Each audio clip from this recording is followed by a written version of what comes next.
As ek sê Dani Botha, waar dink jy? Wenners, wenners, wenners. Ja, ek ook.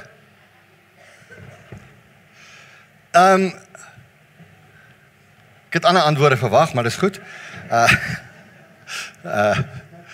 Dis die kerk van liefde, ons is Hawa. So ek sê maar net, nee, ek het nou aandag vir iemand anders gevra, as jy dink aan Dani Botha, toe het hulle vir my 'n ander antwoord gegee. Maar as ek dink aan Dani Botha, dan dink ek aan die songs wat hy sing, en dis baie inspirational, dis altyd motiverend, soos wenners, wenners, wenners, wenners wat ons wees, en dan daai ene wat ons vandag so mooi pas by ons tema, wanneer jy val, moet jy gou weer opstaan. Nou die woorde wat Dani hier gebruik om ons te inspireer, hy sê, as jy val, moet jy gou weer opstaan, uithou aanhou, nee, daai ding, maar dis nie altyd so maklik as dit met jou gebeur nie. As ons praat oor sondeval, dan praat ons altyd van die sondeval, en dan verwys ons na Adam en Eva, en die fout wat Adam gemaak het, en wat Eva hom geassist het met,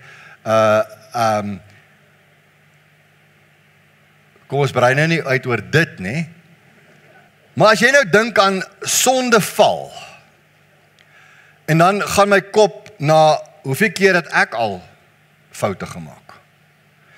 En ek wil gou in die begin van die preek gou vir ietsie sê, niemand het by my geskinder nie. Okay, so as ek vandag praat oor wanneer ons val, het ek spesifiek gesê ons val en nie jy val nie. Okay, daar's 'n rede daarvoor. Maar ek wil ook hê jy moet verstaan dat niemand het by my geskinder nie. Moet nou nie die hele diens mis en te sê, nou sit jy, wie het vir Marius gesê? That's your issue. Okay, so jy moet dit tussen jou en die Here uitwerk wat jou issues is van wat jy val en waarvoor jy val en hoekom jy val en hoe gereeld jy val maar my idee is nie om met jou te praat oor jy val nie, maar hoe staan jy op? Want Dani Botha sê as jy gou val moet jy gou weer opstaan in sy song, né? So wanneer ons val en ek sê spesifiek ons want dit sluit almal van ons in, dan sê jy iemand is wat gaan waag om gou hulle hand op te steek of my te sê Marius ek het nog nooit geval nie. Want ek wil graag hierdie week by jou kom koffie drink. Okay, so hierdie preek is vir almal. Okay, maar Ferdi het iets gesê Vrydag aand by die gebedstyd wat ons gehad het, en wat my opgeval het, terwyl ek praat oor as ons val, pun intended, dat dit hang nie af van, ek wil amper sê, wanneer jy val nie, maar het hang af van wanneer jy opstaan.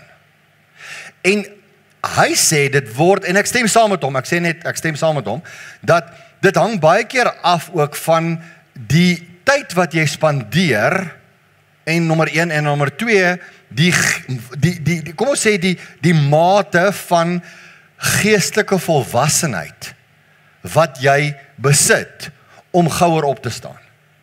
Want jy sien, as ek glo, dat as ek val, verwerp God my, en ek sal nooit weer goed genoeg wees nie, en ek het nou hierdie fout gemaak, en ek sal nooit kan uit my fout uit leer nie, en ek is nou maar net een keer 'n failure, ek sal altyd 'n failure wees, en jy gaan op daai guilt trip, en op daai trip in jou lewe van, ek is nou maar net alles wat sleg is, dan is jou vlees besig om jou gees te oorheers.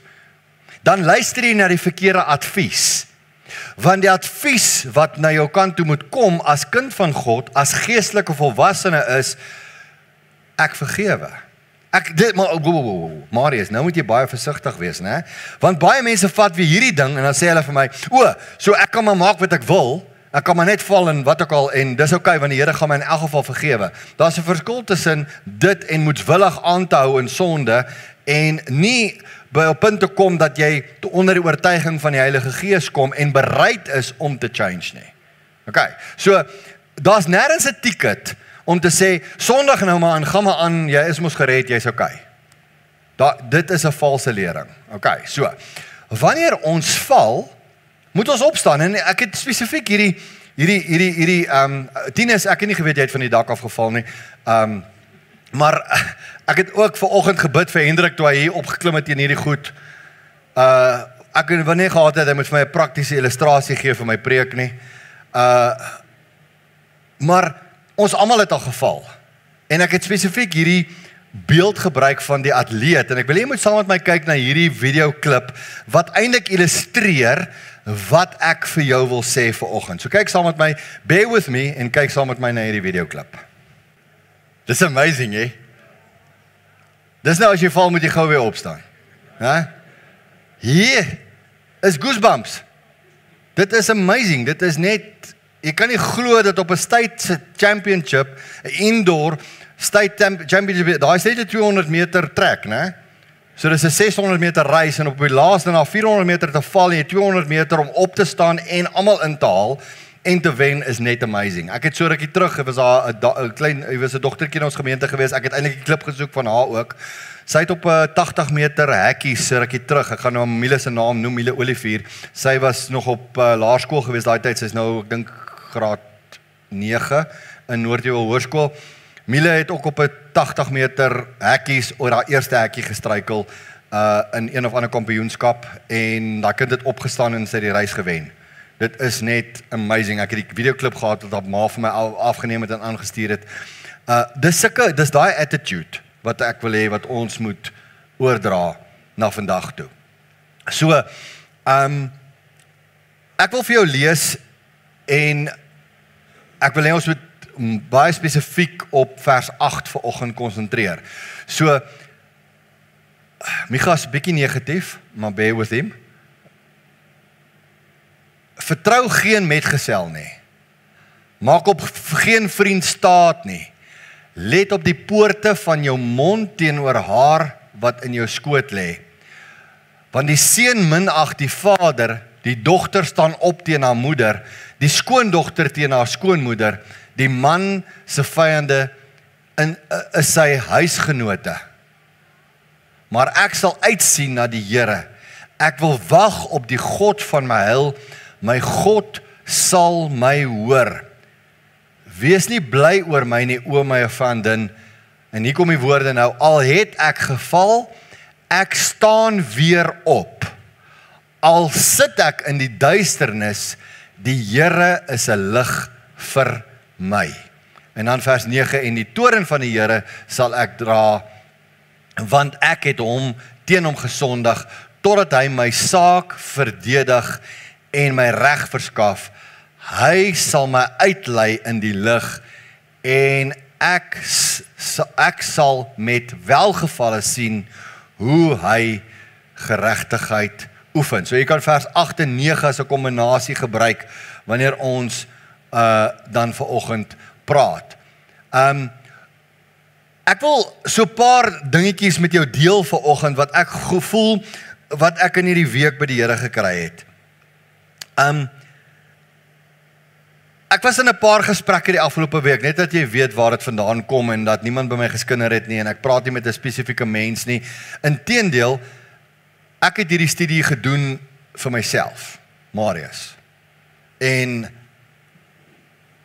toe is dit vir my snaaks dat in 'n klomp gesprekke die afgelope paar weke kom hierdie tema kort op in gewone gesprekke wat mense sê wanneer ons val, wat maak 'n mens as jy val? Wat het jy vir advies oor dit of wat ook al? En ek het net besef daar's meer as een persoon wat dalk met hierdie konsep kan sukkel. En ons almal het nodig om op te staan. Ons almal het nodig nou en dan om na 'n fout te kan op die pad van herstel te kom. En ek dink wat vir my uitgestaan het in die hele ding en ek is nommer 1 is God herstel 'n hart vol berou. En ek dink dit is vir my die beginpunt. Dit is waar ek dink voel ek wil dalk begin. Is om wanneer ek val dat ek 'n berouvolle hart sal hê om terug te gaan en te gaan regmaak. Dis soos wanneer ons met mekaar verskil in enige verhouding. En jy kan hierdie ding deurtrek na enige verhouding in jou huislike verhoudings, jou verhouding met jou ouers, jou verhouding met jou spouse, jou wie ook al. Ek het soveel te doen gekry met mense die afgelope ruk wat voorbeelde gegee het, wat gesê het, hulle praat al so lank nie met daai persoon nie, of hierdie persoon dit het 5 jaar terug het die persoon dit aan my gedoen en ek sal nooit weer met hulle praat nie en dit voel vir my dis 'n vergifnisprobleem in 'n mate, maar is dit nie so wanneer ek die skuldige is, dan soek ek weer vergifnis, dan soek ek daai onvoorwaardelike vergifnis. En wanneer ek dit met God en ek wil amper sê my saak met die Here te doen het en met my geestelike lewe te doen het, dan soek ek daai vergifnis. En God herstel die berouvolle hart. En ek dink dit is die woord wat vir my sin maak in hierdie eerste puntjie wat ek wil dryf, en dit is berouvolle hart. As ek nie regtig jammer is oor wat ek gedoen het nie, as ek en Salome verskil, ek gaan nou maar my vrou gebruik, my Salome gebruik as 'n voorbeeld. As ons twee met mekaar verskil en ons twee kom nie oor die weg nie, dit kan gebeur in ons huis ook, as julle dalk gewonder het. Ons is gewone mense en my arme vrou is getroud met 'n gewone man en haar man maak foute. Hy sê partykeer goed wat hy nie moet sê nie en hy maak partykeer afleidings wat hy nie moet maak nie. En wanneer ek partykeer stil word na die tyd en ek dink oor wat tussen my en haar gebeur het. Ons het woorde gehad. En ek het regtig oop en ek maak myself oop vir oortuiging.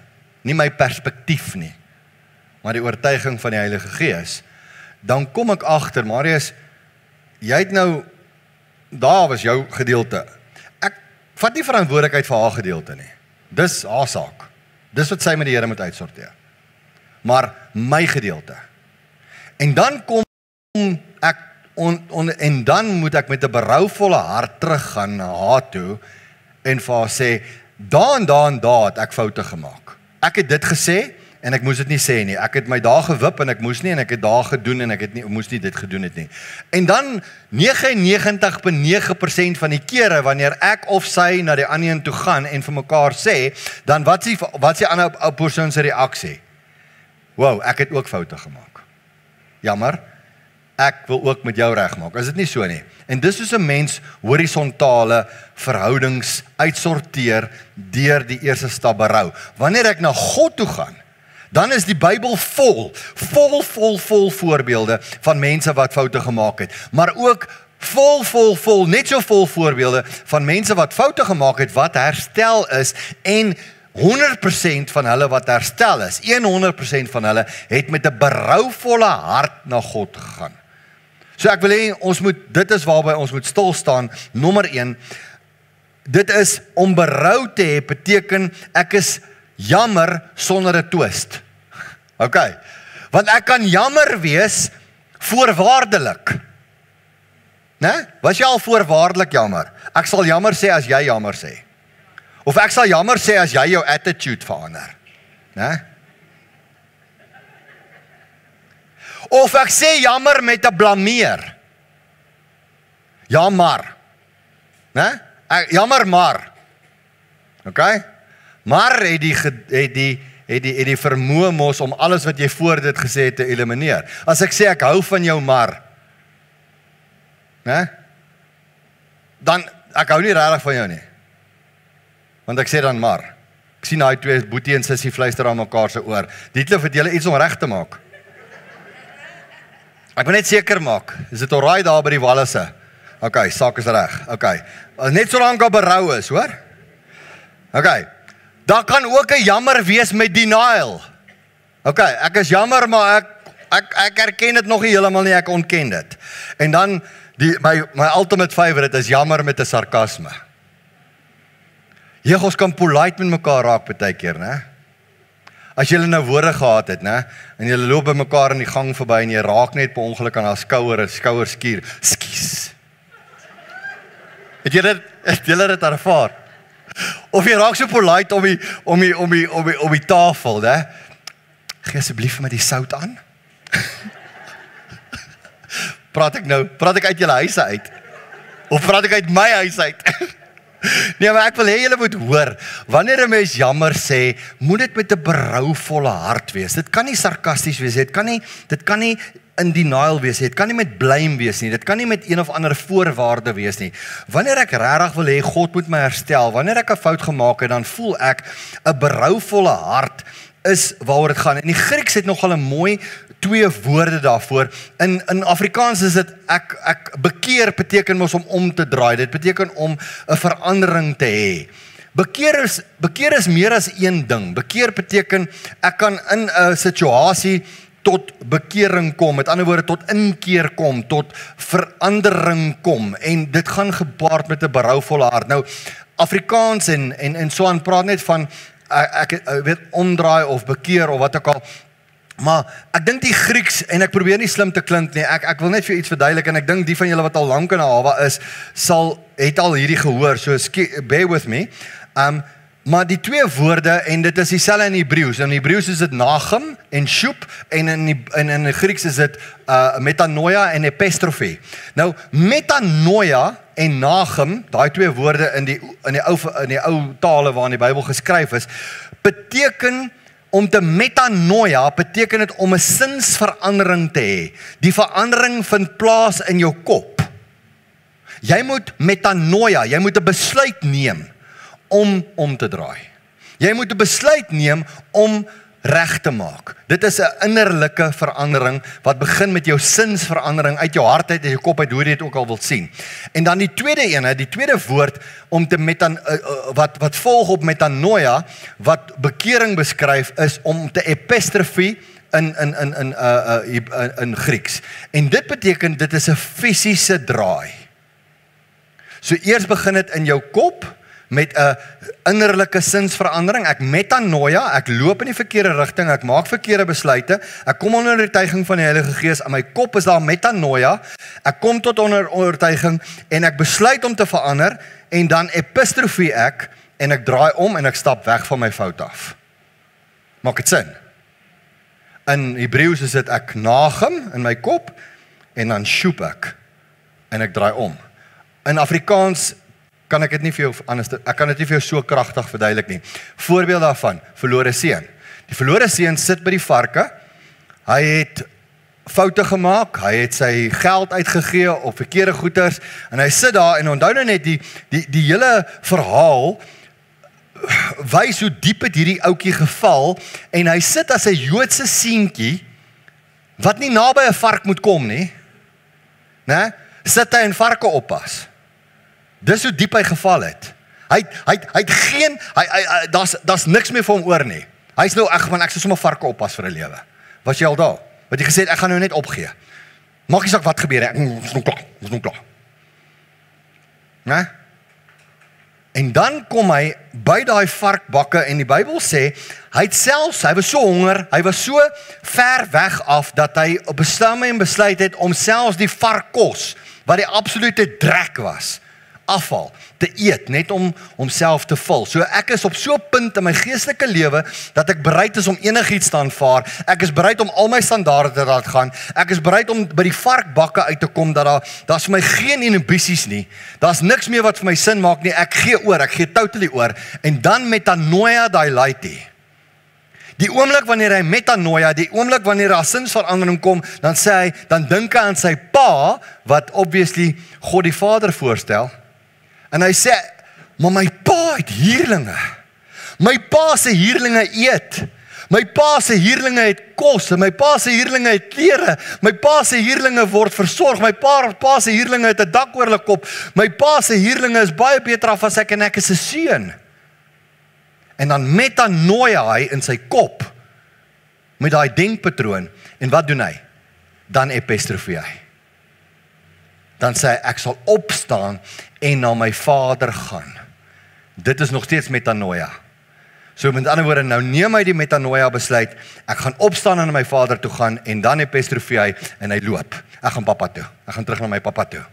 Is dit nie so nie?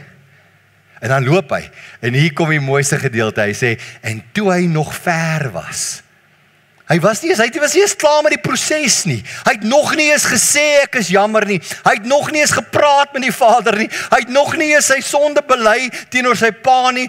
Sy pa het geweet toe hy daai figuurtjie sien aankom, toe hy daai figuurtjie sien aankom wat verslete is, wat sy klere is geskeur. Hy stink na vark. sy pa het nie omgegee hoe hy ryk nie, sy pa het nie omgegee hoe hy lyk nie, sy pa het nie omgegee wat nie, sy pa het net gesê, welcome home, my kind. En toe kom die speech, Here, ek is nie werd om my seun te wees nie, ek sal by die huurlinge bly, ek sal dit, Jannie jammer, né? En sy pa sê vir hom, bring vir hom 'n kleed, trek hom skoon aan, my kind, my net eers gaan bad, magtig jy stink, né? Okay, was het bietjie vark af, gaan stort gou. Okay, hy gee vir hom 'n kleed, hy gee vir hom 'n ring, dit beteken jy's verseël, jy's myne. Die slawe dra nie ringe nie, slawe dra nie skoene nie, hy sê gee vir my kind skoene om aan te trek. Ek sal een keer 'n preek doen oor die 5 goed wat die verlore seun gekry het en wat die simboliek daarvan is.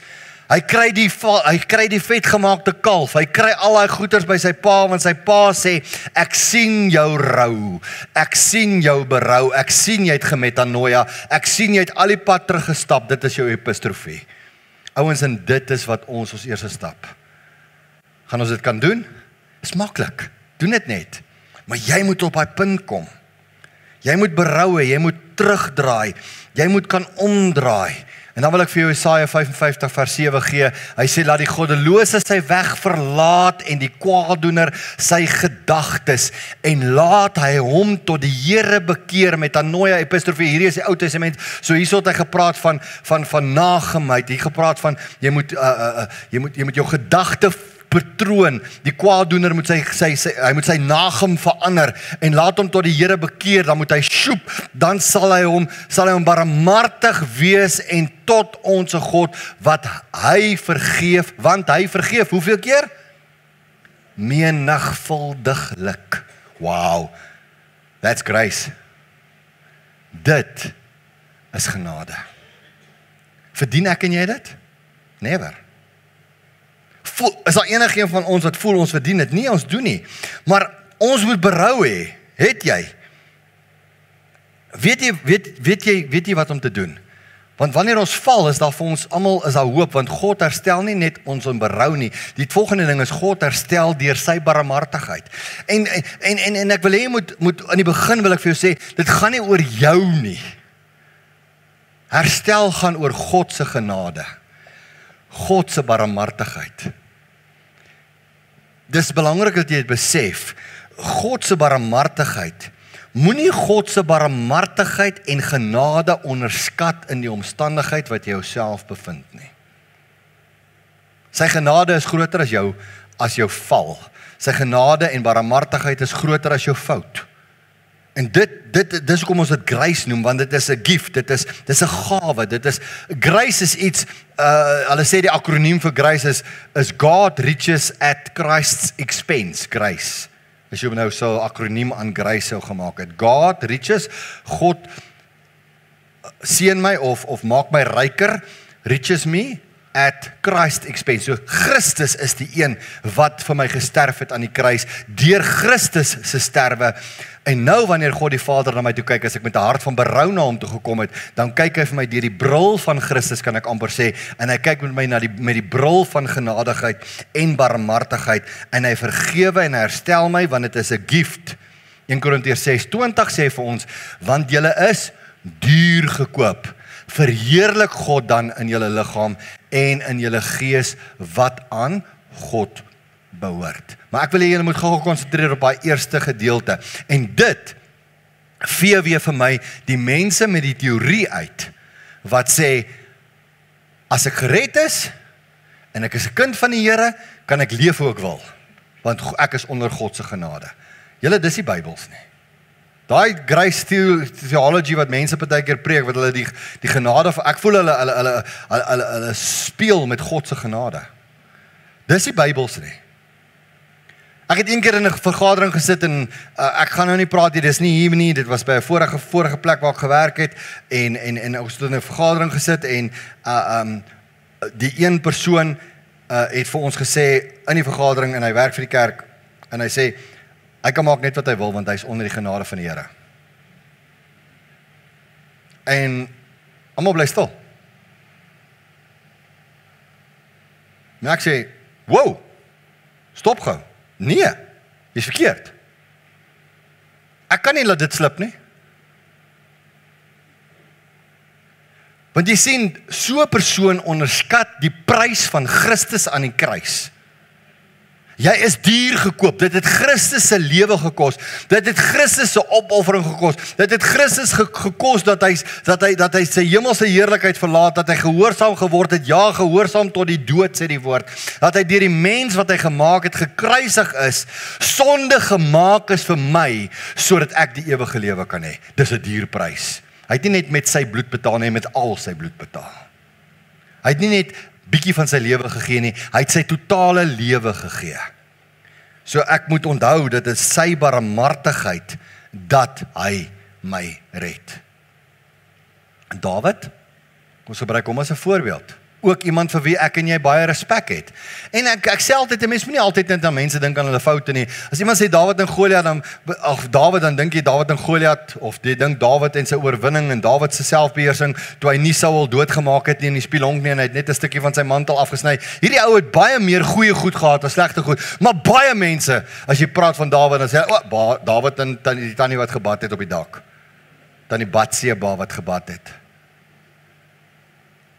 Is dit al waaruit Dawid se lewe bestaan, of vergeet ons van Psalm 51? Vergeet ons van toe hy sy klere geskeur het, vergeet ons van sy rou, sy berou, die barmhartigheid wat God hom gegee het met vergifnis.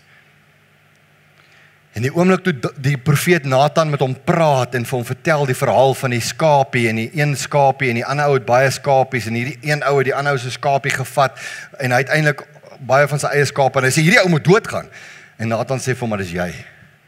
En daar kom hy onder die oortuiging van die Heilige Gees deur die profeet. En Dawid sê van Nathan, ek het gesondig teen die Here, daar's die berou. En Nathan sê vir Dawid, so het die Here dan ook u sonde vergewe, u sal nie sterf nie, barmhartigheid. Wow. En dan hierdie beautiful psalm wat hieruit voortspruit, waar hy skryf, en gaan lees bietjie Psalm 51, hierdie week.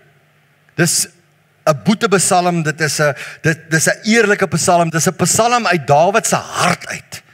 Dis 'n psalm waar Dawid oop en eerlik is, wat Dawid sy diepste gevoelens met God deel, en hy praat met God. En ek wil net vir jou 10 tot 12 lees. Maar jy moet alles gaan lees, né? Skep vir my 'n rein hart, o God. Hoor hierdie hart van Dawid. Hy sê, skep vir my 'n rein hart, o God, en gee opnuut in die binneste van my 'n vaste gees. Verwerp my nie van die aangesig nie, en neem u Heilige Gees nie van my weg nie. Hoor hoe smeek hy. Gee my weer die vreugde van u heil. So hy het al die vreugde ervaar, hy het al die vergifnis ervaar, hy het al die binneste 'n vaste gees gehad, hy soek dit net terug. Hy het dit verloor vir 'n oomblik. En dis soos ek en jy, wanneer ons val, ons verloor nie God nie, ons gaan nie verlore nie. Dis nog 'n mite. Die Here gooi jou nie weg nie. Johannes 10:28 sê, my Vader is sterker as almal, en niks kan julle uit die hand van my Vader ruk nie. Maar dit gee my nie die reg om aan te gaan om by die varkbakke te bly nie. Of om te bly wat ek doen nie. En dis wat Dawid vir my so uniek maak ook, dat hy soek op nie daai herstel. Hy herstel beteken ek was al daar, ek kom terug. Egbreek, leuns, moord, alles wat hy gepleeg het, hy het eers, hy beplan, dit was premeditated, toe hy hierdie vrou gesien, en hy was in die eerste plek nie waar hy moet wees nie, maar ons gaan nie nou oor Dawid praat nie, en hy het egbreek gepleeg, hy het gelieg, gecover, en alles, en daarna het hy self so ver gegaan soos moord. Maar God herstel hom. En weet julle wat? Na hierdie insident noem God hom die man na die hart van God. Wow. Is dit barmhartigheid? Dis barmhartigheid, julle. En dis wat ek en jy soek. Daar's 1 Johannes 1 vers 9. Daar's soveel woord wat ek vir jou kan gee. Ek wil net gou voor ek aangaan na die volgende en my tweede laaste puntjie is dit, jy word nie gedefinieer deur wat jy gedoen het nie, maar jy word gedefinieer deur dit wat Jesus gedoen het. Maak dit sin? Kyk, kan ek hom weer sê? Ek moes hom eintlik op die big screen gegooi het as 'n slide, né? Hoor gou hierso. Dis iets wat ek gelees het, is nie my woorde nie. Een of ander slim ou het dit geskryf. Hy sê, jy word nie gedefinieer deur wat jy gedoen het nie. Jy word gedefinieer deur dit wat Jesus gedoen het. Ja, dis fantasties. So, derde puntjie. God herstel jou sodat jy jou doel kan bereik. So wanneer daar herstel is, wanneer daar berou is, wanneer daar barmhartigheid is dit om jou terug te plaas soos wat Dawid gebid het. Skep vir my 'n rein hart o God en opnuut weer 'n vaste gees, né? Om nuut weer te wees. Laat ek U die Heilige Gees nie verloor nie, dat ek weer bruikbaar wees, dat ek weer U teenwoordigheid kan ervaar. Dit is die doel, want God, wanneer hy my herstel hy my nie om by die varkbakke te bly nie, hy herstel my om weg te stap van die varkbakke af, na dit toe wat ek moet wees. Of hy, wat ook al jou probleem is, skus dat ek nou sê varkbakke, maar julle verstaan wat ek die illustrasie van die eerste puntjie. God herstel jou, sodat jy weer jou doel kan bereik. Dis meer as vergifnis. Dis nie net God vergewe, want as dit net vergifnis is, dan gaan ek vergifnis ontvang en ek gaan weer aangaan. Maar dis nie dit nie. Vergifnis tot herstel. Vergifnis tot verandering. Ek wil amper sê, vergifnis tot heraanstelling. Maak dit sin, nou uit Psalm 51 uit, voel dit vir my asof vergifnis en herstel gaan oor heraanstelling. Here, ek het verloor wat ek gehad het, en nou herstel jy my aan, want ek het na U toe gekom. En dit is presies wat ek wil hê, wat jy moet besef, want God het ons gemaak, van Genesis af, en verskoon die mense wat al hierdie goeders weet, as jy 'n lang pad met my stap, het jy al baie gehoor van liefde, posisie en waarde. Maar ek wil net hê, jy moet dit net gou weer net besef. Toe God die mens gemaak het, het hy ons op 3 maniere, hy het vir ons 3 goed gegee, liefde, posisie en waarde. Liefde, dat ons in verhouding met hom kan wees. Dink aan Adam en Eva, die perfekte verhouding tussen God en mens, wat nog ooit bestaan het, was nog nie weer so perfekte iets voor, want dit was voor die sondeval. Wat was die verhouding? Liefde. God het liefde vir hulle gegee. Hulle het tyd saam spandeer. Elke dag het God vir hulle kom kuier daar in die tuin van Eden. Posisie, wat was hulle posisie? Hulle het geheers oor die skepping. Né? Hulle het die diere oorheers, hulle het alles oorheers, hulle was in 'n verhewe posisie geplaas. So liefde is verhouding, posisie is heersing, en die derde een is waarde. Die waarde wat ons het, is ons is na die beeld van God geskape. Maak dit sin vir julle? Ok, so, waarop is die duiwel jaloers? Op jou liefde, jou posisie en jou waarde. As hy jou liefde, jou posisie en jou waarde by jou kan steel, wat steel hy by jou? Hy steel jou lewe by jou. Want dis is God jou geskaap het, en hy is 'n naaper. Hy wil daai 3 goed, as hy dit by jou kan steel op een of ander manier, wanneer jy val, gaan hy baie vinnig daar wees vir jou te sê, ja, nee, God is nie meer vir jou lief nie. Nee, jy is 'n failure, posisie. Jy sal nooit in jou lewe goed genoeg wees nie, daar gaan jou posisie. Jy is so skuldig, jy is so waardeloos, jy is niks nie. En net so oortuig die duiwel jou, dat jy liefde, jou posisie en jou waarde is niks sê nie, want hy wil daai 3 goed vervang met wat? Goed is wat hy voorstaan. Bang, skuldig en niks werd. Hy wil nie hê jy moet in liefde lewe, in verhouding saam met God nie, hy wil hê jy moet bang wees vir God. Ek praat nie van die vrees van die Here, van respek nie, en ootmoed nie, dis nie waarvan ek praat nie, ek praat van genuine bang wees, ek is bang, ek is te bang om terug te gaan na God toe, want ek het gesondig. En hy steel hy Adam en Eva se liefde, deur 'n bangheid in hulle te sit, en hulle is bang, want toe God daai aand kom, en die verhouding het verander, die sondeval het geplaas, in plaas van dat hulle God approach, wat doen hulle? Hulle kruip weg. Wat sê dit vir jou? Hulle liefdesposisie, hulle verhoudingsposisie met God is vervang met 'n vrees vir God. Ek praat van bang is die regte woord, nie vrees nie, bang vir God. En ewe skielik kruip ons weg vir God. En God sê vir hulle dadelik, nou wat het gebeur? Nie dat hy nie geweet het nie, hy wou gehad het hulle moet bely. En hy vra wat nou gebeur? En julle ken die hele verhaal, né? Toe sê Adam, ek is die vrou wat U vir my gegee het, so sort julle twee dit uit. né? Dadelik blame shifting. Is ek het niks te doen nie. Here, U het hierdie vrou gemaak nogal uit my ribbebeen uit. Ek het nie eens gevra daarvoor nie. Né? Dis sy en U het haar gemaak. So. En Adam sê, was ek was die slang. Dadelik blame shifting, is die slang. En die slang het nie 'n voet om op te staan nie. Né? Maar weet julle wat is iets van die slang? Die slang vat verantwoordelikheid. Het julle dit al geweet? Het julle dit al ooit agtergekom? Die duiwel het nie geblame shift nie. Die duiwel vat verantwoordelikheid en daarom word hy die koning van hierdie wêreld genoem, want hy het verantwoordelikheid gevat vir die sondeval van hierdie wêreld. Dis iets wat ek en jy kan leer by hom. Vat verantwoordelikheid. Jy sien, hulle het nie net hulle bangheid verloor nie, hulle het ook hulle posisie verloor. Want ewe skielik heers hulle nie meer nie.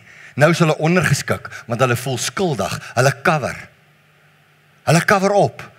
Fisies, met vye blare. Want ewe skielik voel hulle naked voor God. Ewe skielik voel hulle openbloot voor God. En nou in plaas van dat hulle posisie van heersing het hulle posisie van wegkruip. En hulle posisie van heersing word 'n posisie van skuldgevoel. En dis presies wat die duiwel met jou wil doen. En dit is die pad van herstel se teenoorgestelde. En die laaste ding is hy vat hulle waarde. Hulle het nog altyd waardig gevoel om in God se teenwoordigheid te wees en ewe skielik voel hulle niks werd. Hulle voel hulle hoort nie. Iets het verander. En wanneer ons val as mense, is dit presies wat met ons gebeur. Nie net met Adam en Eva nie, maar met elkeen van ons gebeur presies dit. My liefde, posisie en waarde word vervang deur bang, skuldig en niks werd. Dink bietjie aan Petrus.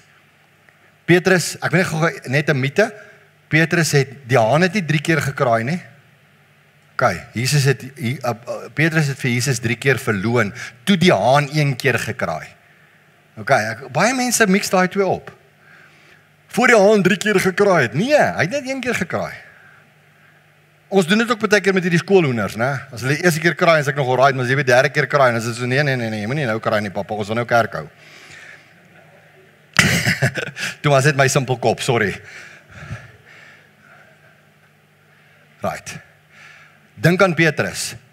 Hy het Jesus verloon. Hy het gesê, ek ken hom nie. 'n tweede keer, ek sê vir julle, ek ken hierdie man van geen kant af nie. Die derde keer het hy selfs 'n vloekwoord bygesit. En gesê, ek sweer, ek ken hierdie ou nie. Los my uit. En toe kraai die hoender. Jesus sterf, Jesus staan op. En Petrus is moedeloos. Hy's bang, hy's skuldig, hy's niks werd. En hy sê vir sy disippels, of vir sy mededisippels, ouens, ek gaan visvang. Ek gaan terug na my ou lewe toe. Hierdie om Jesus te volg, is nie vir my nie. Ek het hom verloon. Ek is nie werd nie. En Petrus gaan terug om vis te vang en Jesus kom op die strand aan. En hy praat met hulle. Julle ken die hele verhaal van Johannes 21. En vers 15 tot vers 17 is Jesus besig om met hom te praat. Julle ken daai storie van Petrus, seun van Jona, as jy werklik vir my lief. Agape jy my. Agape jy my. Hy sê ja Here, ek filio u. Dis 'n ander Griekse woord. Hy sê vir hom, het jy my lief? Onthou, hy het gesê, ek ken hom nie, ek sweer ek ken hom nie, ek ken hierdie ou van geen kant af nie, hy het hom afgeskryf, en nou kom Jesus en hy sê vir hom, Petrus, ek wil gou by jou hoor, het jy my onvoorwaardelik agape lief, en hy sê vir hom, Here, ja, ek filio u, want daar's 4 woorde in Grieks vir liefde, nie soos ons net een nie, by ons is dit, ek is lief vir my ma, ek is lief vir my hond, ek is lief vir alles dieselfde, ek is net lief, né? Maar in Grieks is daar verskillende soorte liefde. Hy sê vir hom, het jy my onvoorwaardelik goddelik lief, en hy sê vir hom, Here, ek het u lief soos 'n vriend. En Jesus sê vir hom, gee my skape kos. Vra hom weer, Simon, het jy my lief? Agape my. Hy sê, Here, u weet dat ek u filio. Die derde keer sê Jesus vir hom, wow, luister mooi. Het jy my genuine lief? Met jou hele hart, en hy sê, Here, u weet alles. U weet dat ek u lief het. U weet ek het geval voor daai diensmeisie. U weet ek het ontken. U weet ek is 'n failure. U weet hierdie goeters. Ek is bang, ek is skuldig, ek is niks werd, kon hy net sowel gesê het nie. En Jesus sê vir hom: Kom terug. Laat my lammertjies wy. Begin van vooraf. Gaan doen wat jy moet doen. Jy is meer as dit werd, want jy sien op Pinksterdag het ek jou nodig. Jy gaan moet opstaan. Jy gaan moet preek, Petrus, jy weet dit nog nie. Maar op Pinksterdag het ek jou nodig met jou groot bek. Ek kan nie vir Johannes vra nie, hy's 'n introvert, hy gaan nooit praat nie. Ek sal vir jou moet kry, Petrus, want jy is my groot bek. Jy is my Marius. En Pinksterdag, na die val, nadat Jesus hom herstel het, was hy toe bang, skuldig en niks werd? Nee, liefde, posisie, waarde. En hy staan op en hy preek en 3000 mense kom tot bekering, want God het hom herstel. Amen. Sien julle dit? Want die genadegawes en die roeping van God is onberoulik. Vat dit gou-gou. As God jou geroep het, as God jou genade gegee het, as God jou gered het, dis onberoulik. Hy gaan nooit berou hê daaroor nie. Jy dink dalk hy het berou daaroor, maar hy het nie. Die duiwel sê jy moet berou, God berou nou. Weet jy, God berou seker die dag wanneer hy jou gered het. Nee. Dis die Bybel sê. Laaste punt. God herstel deur sy teenwoordigheid. Sien jy hoe vorder ons nou? Ons kom nou het ek weer vrymoedigheid. Ek het nou my bang, skuldig, niks werd gelos en nou is ek terug by liefde, posisie en waarde. En die enigste manier wat God dit kan herstel is deur sy teenwoordigheid. Herstel jou roetines, herstel jou stilte tyd, herstel jou gebedslewe, herstel jou kontaktyd met God. Want dis wanneer jy healing gaan kry. Dis waar jy healing kry. Dis hoe jy healing kry. Gaan terug na die vrik in die pad toe. OK. Daar waar jy weggedraai het. Daar waar jy die vrik na die verkeerde rigting toe gevat het. Daar by die vrik in die pad. Gaan terug soontoe en gaan herstel en loop jou pad vorentoe. Ek het as pres hierdie image vir julle opgesit. Elsie, daar's letterlik 'n vrik in die pad. OK. Ek sê maar net vir jou. Gaan terug na daar waar die pad gesplit het. Herstel jou wandel met die Here. Herstel en gaan terug. Herstel jou verhouding. Want God is verhoudingsgebonde, nie godsdienstig verbonde nie. Hoor jy wat ek sê? God is 'n verhoudingswese. Hy's nie 'n godsdienswese nie. Ons maak baie keer van God en godsdiens wat God nooit geïntend het nie. Hierdie is nie 'n godsdienstige ding nie. Hierdie is 'n verhoudingsding.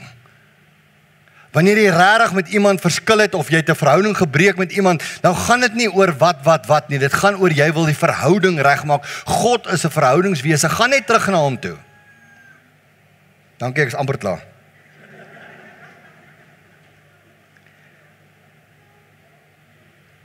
Die mense op die YouTube gaan nie nou weet waarvan ek praat nie, maar die hoender het gekraai. OK, dis die tweede keer. Gaan nou.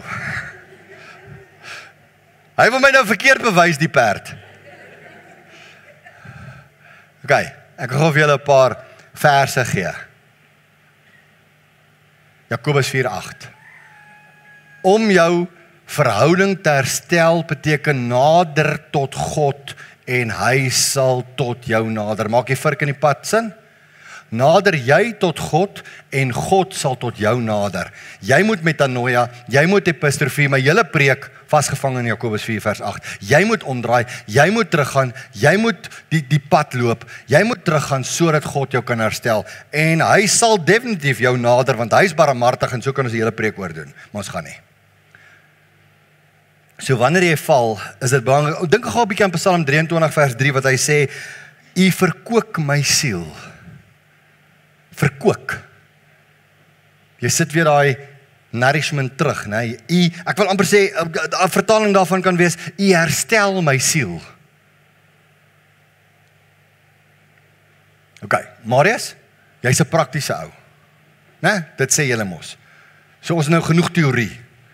So wat van die praktyk? Hier is jou Bybelstudie vir die week. Neem hom af met jou karma, of ons sal hom op die broadcastgroep sit, of ons sal, as jy hom wil hê, moet jy vir my sê. Ok, hier is ons jou Bybelstudie vir die week. Hierdie is vir my die praktiese stappe van herstel. Ok, nommer 1, en daar skrif by elkeen. Ek gaan nou nie die skrif elke keer aanhaal nie, maar jy kan vir my die skrif daarby gaan lees. Nommer 1, erken eerlik. Nommer 2, ontvang vergifnis. Dink aan al ons voorbeelde, al die mense wat ons nie eens van gepraat het nie. Dink gou 'n bietjie aan Abraham, dink aan Moses, dink aan Dawid, dink aan die verlore seun, dink aan Petrus, dink aan soveel van hulle. Dink aan Marius, dink aan jou naam. Erken eerlik. Nommer 2, ontvang jou vergifnis. Nommer 3, verander jou rigting. Nommer 4, herstel jou vertroue in God. Want ons het baie keer 'n vertrouensverhoudingsbreek veroorsaak en dan dink ons is van sy kant af. Nommer 4 is, herbou jou wandel met God. Deur jou geestelike dissiplines of wat ook al. En dan, hier is die belangrike ene, is, wees beskikbaar tot diens. As jy nie by die relasie uitkom nie, gaan jy sukkel. Want dan gaan jy die hele tyd bankskuldig niks werd. Ok, as jy liefdeposisie en waarde wil deurtrek, dan is dit beskikbaarheid tot diens. Here, U het my nie gaan haal, daar waar ek in sonde lê, in die modder nie. U het my uitgehaal, Psalm 30, en U het my gewas, met die doel om my te herstel, heraan te stel, sodat ek weer bruikbaar kan wees. Maak dit sin vir julle? Ek hoop dit doen, want dit het vir my sin gemaak. Kyk, stuur jou weg. Winners are not people who never fail, but people who never quit. Kyk. Daar is effek op jou val, of dalk nie. Ek weet nie. Jou val kanselleer nooit God se verlossing nie. Jou val breek nie God se genade nie. Jou val skok God nie. Jou skaamte is nie God se oordeel nie, dis die Heilige Gees se oortuiging. Foto, as jy wil. Want dis die goeders waarmee ons sukkel. Hierdie is die teenoorgesteldes van wat die duiwel vir jou sê in tye van nood. Hy sê vir jou presies die teenoorgestelde.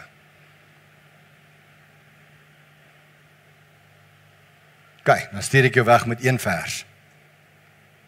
En dis my gebed. Hier kom my seëning vir die oggend wat ek oor jou bid. Kom ons maak ons oë toe. En mag die God van alle genade self, wat ons geroep het tot sy ewige heerlikheid in Christus Jesus, nadat ons 'n kort tyd gelei het, julle elkeen volmaak bevestig, versterk en grondves. Mag die Here gee dat 1 Petrus 5 vers 10 deel word van ons mondering vir die week wat voorlê en vir ons herstel.